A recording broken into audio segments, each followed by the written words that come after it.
My name is Gina Macdonald. I'm in the Department of Chemistry and Biochemistry in the College of Science and Mathematics.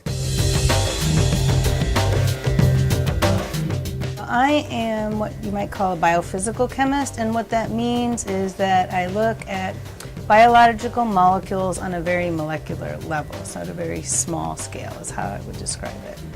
And the protein, one of the proteins we've been studying for a very long time is a protein that's found in E. coli that repairs DNA. And I think of it as more like putting tools in the toolbox. So although it seems neat and that oftentimes we envision science kind of advancing with one big major discovery, a lot of times that just isn't what happens. And so a lot of times what happens is you have lots of different people working in the field contributing information, which then someone else comes and brings all that information together to make whatever it might be. The new drug that would cure Alzheimer's, or the new drug that would prevent breast cancer, or, I mean, those are the things people are most familiar with, but maybe just some of the fundamental things that we're finding might be used in a completely different area of study. So do I think I'm going to cure breast cancer? No. Or the neurological diseases? No. But the hope is that you're just kind of adding to the scientific literature, and then that in a grand way things will come together.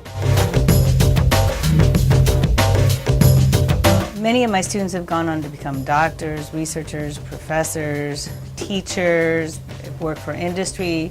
And so one of the things I like is that these research opportunities help them do whatever they want to do. I don't care what it is, but them having the research background and calling me back up later and saying, Mac, thank you so much, you know, this helped get me into medical school, or this helped get me my job. Those are really cool things. The first grant that I wrote was kind of interesting because it had the first major grant, I should say, it had an education component where I was going to involve high school teachers. And from that grant, it was really great. I didn't have this written in my proposal, but I decided that I really wanted to start to try and work with deaf and hard of hearing teachers and students. And so that led into incorporating all of these people that I never would have met had I not thought about that brought in people from Gallaudet and RIT to work in our research lab.